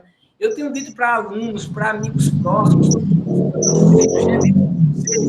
se querem passar em concurso, hoje as ciências da religião é porta aberta para concurso, porque está se exigindo que o professor do ensino religioso tenha ciência da religião e tem poucas pessoas formadas em ciência da religião. Eu falo da realidade daqui de Alagoas. Por exemplo, nós não temos graduação aqui em Alagoas de ciência da religião. E olha, eu não estou desmerecendo a teologia, não, que você faz, muito pelo contrário. Só para título de informação, o meu orientador é um teólogo, foi meu orientador, Sérgio Doutes. eu acho que é o ser humano mais inteligente que eu conheci proximamente. Assim, eu acho ele inteligentíssimo. Sem ele, eu não teria conseguido escrever toda a minha tese, né, toda a minha pesquisa. Então, assim, eu tenho o maior respeito pela teologia. Só que a ciência da religião é diferente da teologia. E hoje tem se cobrado, em boa parte das escolas ou dos concursos públicos, para atuar como professor de ensino religioso, que você tenha ciência da religião. Que aí pressupõe que você domina o diálogo interreligioso, que domina sobre outras religiões, que estudou sobre candomblé, umbanda, budismo, hinduísmo, cristianismo, islamismo, enfim. Não vou me prolongar muito, não, porque senão eu ia falar muito sobre ciência da religião. Mas, assim, só para ser mais pragmático e dar uma dica para você. Para além da teologia, era importante você, de repente, pensar aí, se você puder, em um curso de ciência da religião, ou pelo menos de uma especialização. E aí, infelizmente, dia 25 agora, finalizou o último dia de inscrição da nossa especialização, ao qual o Fábio se referiu. Mas a nossa especialização fica aqui para os demais, né? Para acompanhar a nossa especialização. Ano que vem nós temos novas turmas. Obrigado, Fábio, pela sua fala genial. Levi, fica à vontade. Levi tem uma pergunta no chat, viu? Pessoal, mais uma vez, boa noite. E obrigado tanto pela pergunta, né, como pela oportunidade de estar aqui dialogando e aprendendo, né? Muito obrigado, Fábio, Hugo, Antônio, e mencionando aqui o Antônio, todos os outros participantes que estão aqui com a gente, né? O Fábio terminou a fala dele mencionando, citando, né, resgatando, trazendo aqui para o nosso debate o Paulo Freire, né? E o Paulo Freire, ele é enfático em dizer que todo ato de educar é um ato político, né? Quer a gente saiba disso ou não, né? A gente tá promovendo um ato político. E é importante que a gente saiba disso, que a gente faça isso orientado. E a gente oriente através da nossa prática educacional, pensando aqui o ambiente da escola, da formação humana, que a gente oriente essa nossa prática na perspectiva do que foi debatido aqui hoje, do que vem sendo debatido, né? Voltado para uma ética que atende ao desafio de uma sociedade diversificada, plural, que vai na contramão, né, do individualismo, que vai na contramão dessa lógica do cada um por si, Deus só para mim, e olhe lá, né? Então é isso. Tava olhando aqui no chat, procurando pela pergunta, eu acho que a pergunta é essa aqui, do James, e o James, Hugo e Fábio, ele também, se eu não estou enganado, é nosso colega do Instituto Federal, né, professor de Sociologia, o James Washington Alves dos Santos, né, acredito que é esse mesmo, a gente teve a oportunidade de estudar junto na UFAL. Ele perguntou, com relação à pesquisa feita pelo Levi, gostaria de saber sobre os alunos que tiveram um posicionamento contrário do que eu falei, né? Eu disse que é muito comum, tem sido muito comum, um posicionamento de resistência, né, em relação a alguns debates, a algumas discussões, a alguns conceitos, a alguns temas que são levantados na sala de aula, né? Então, o James perguntou sobre os alunos que tiveram empatia em relação a alguns temas da área de sociologia, né, independentemente da sua formação confessional. Ele perguntou aqui, se isso ocorreu, não demonstraria a separação sutil entre a confissão transmitida e a religiosidade desenvolvida individualmente?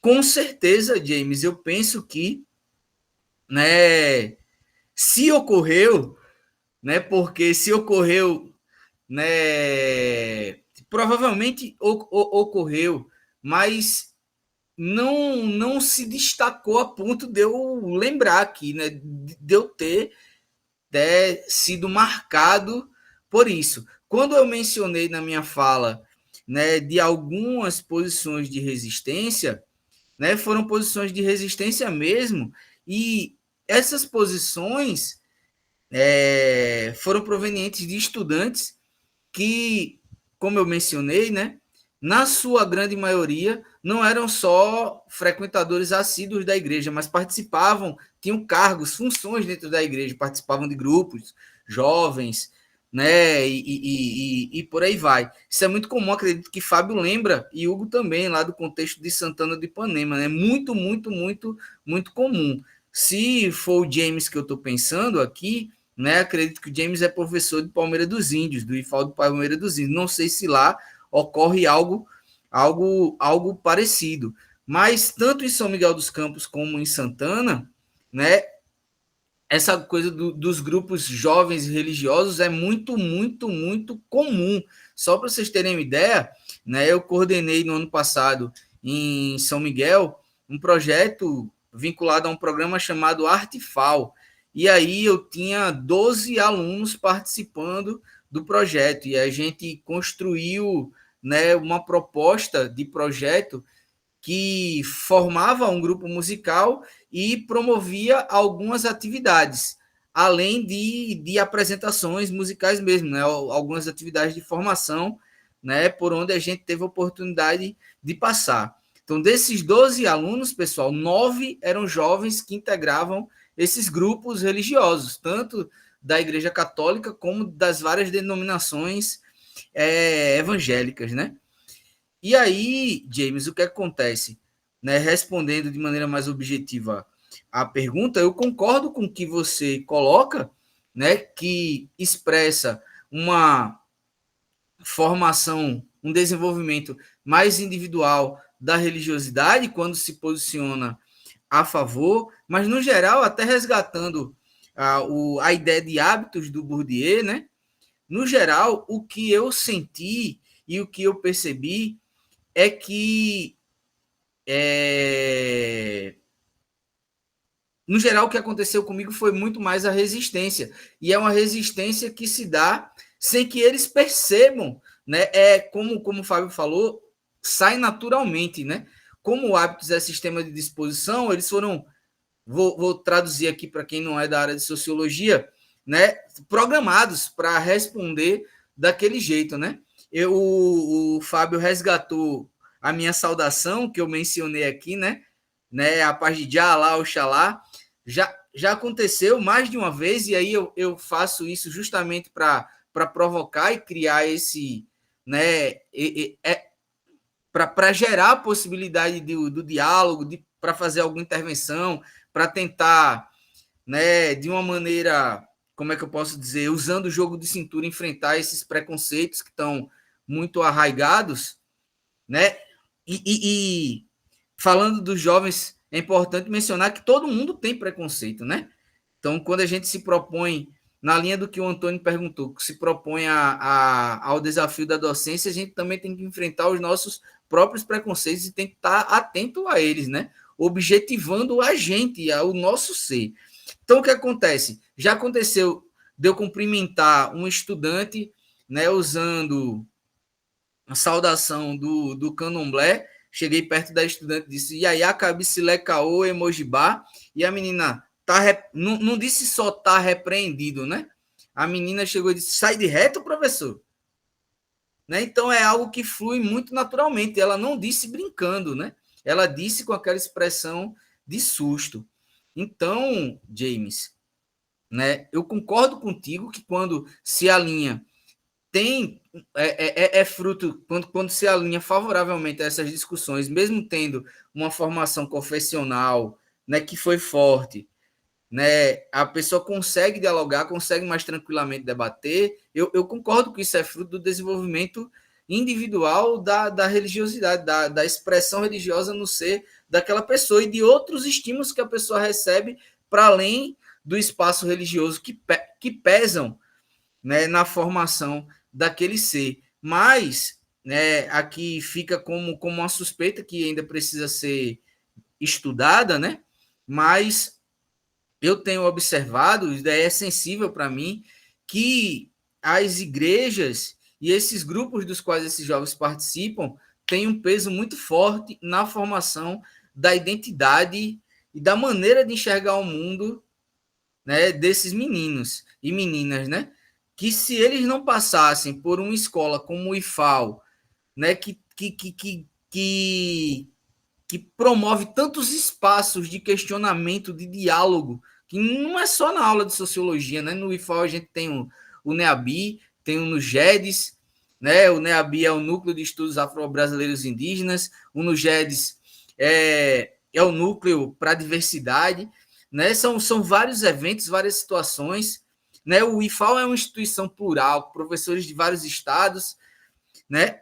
Eu penso que se esses jovens não tivessem a oportunidade de passar por lá, muito provavelmente, né, essa marca se manteria forte e ali sendo determinante nas suas decisões, nos seus posicionamentos, né, como de fato o norte ético para as suas vidas, né? Essas orientações que eles recebem que não permitem muito diálogo, né?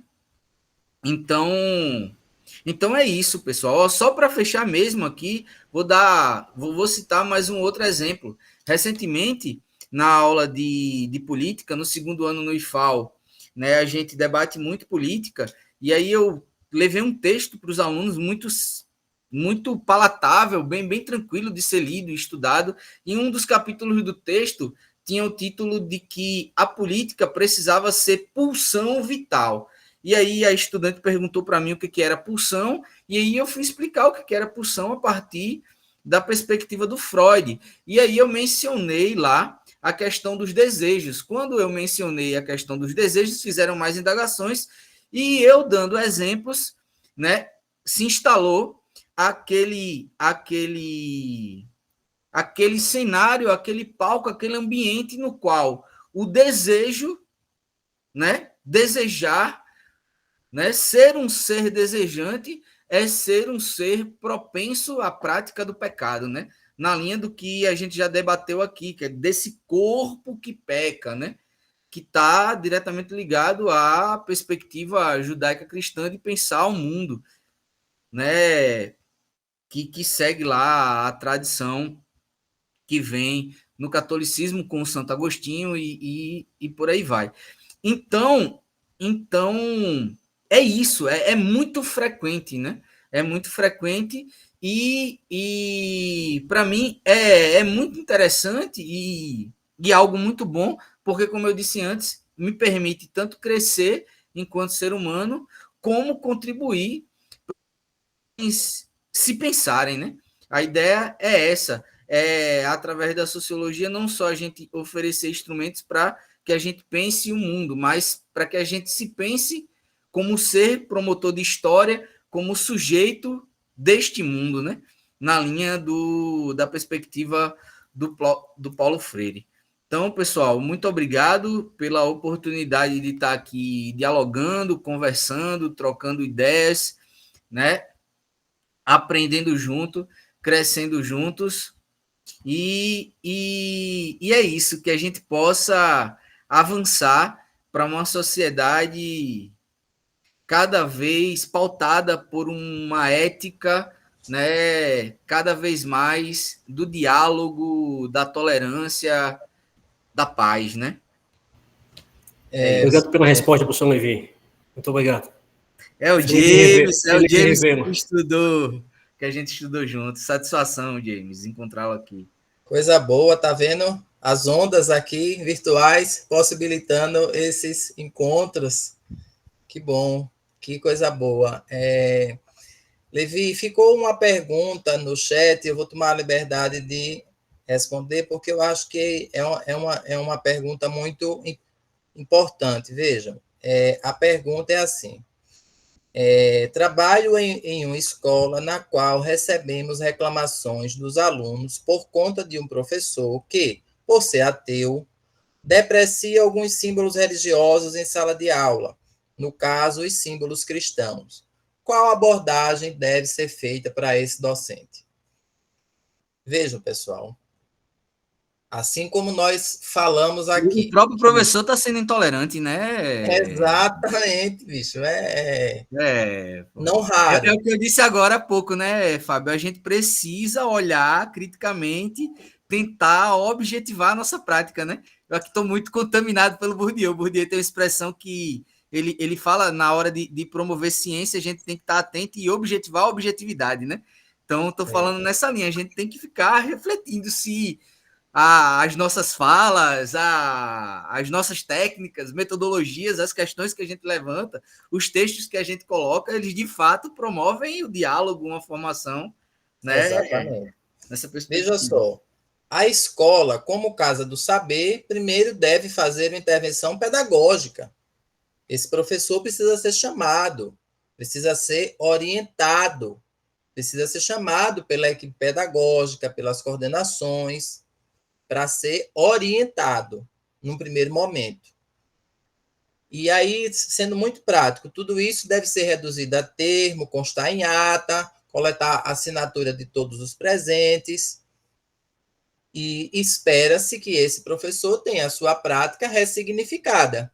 Espera-se. Quer dizer que é o que vai acontecer? Talvez sim, talvez não. Ainda que esse professor insista nessa prática inadequada, violenta, ela precisa ser reprimida, não tem outro caminho.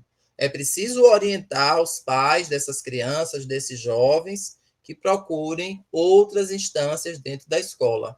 A própria escola, perdão, fora da escola, a própria escola deve ser um locus de buscar força externa para essa correção. Não é? Aqui na instituição, por exemplo, nós temos a corregedoria, temos a ouvidoria, temos a comissão de ética, todos esses ambientes para onde uma denúncia como essa pode ser direcionada. Dentro da rede que o senhor pertence, deve ter da mesma forma. Tem que encaminhar essa questão. Não pode permitir que uma prática violenta seja executada por quem quer que seja, inclusive pelos professores. Tá certo? A OAB tem uma das suas comissões, uma comissão de combate à intolerância religiosa. Hoje nós temos uma delegacia, né, que já atua nesses casos. Veja, infelizmente, se for preciso, tem que se procurar, né, reprimir todo e qualquer comportamento violento, seja ele partido por quem quer que seja, tá certo? Sendo muito objetivo e respondendo essa questão. Pessoal, lembrando que na próxima sexta-feira nós damos sequência, tá certo? Esse é um seminário, é um evento que acontece, né, com encontros ao longo de um mês, ou pelo menos 4 ou 5 semanas. Toda sexta-feira à noite, a partir das 19 horas. O tema da próxima semana será religião e espaço público. A mesa vai estar sentado o professor Anderson Menezes, aqui da Universidade Federal de Alagoas, o professor Hugo Brandão, aqui do Instituto Federal de Alagoas. Nós contamos com a participação de todos e de todas vocês, mais uma vez agradecendo pela presença, pela colaboração, pela atenção dispensada e acreditando que, enquanto servidores públicos, enquanto integrantes do núcleo de estudos, nós estamos colaborando para os processos formativos e, consequentemente, para a construção desta sociedade da qual nós fazemos parte. O NERES deseja a todos e a todas uma boa noite e um excelente final de semana. Até a próxima sexta-feira. Obrigadão, pessoal. Até a próxima. Tchau, Fábio. Satisfação, irmão. Até mais, pessoal.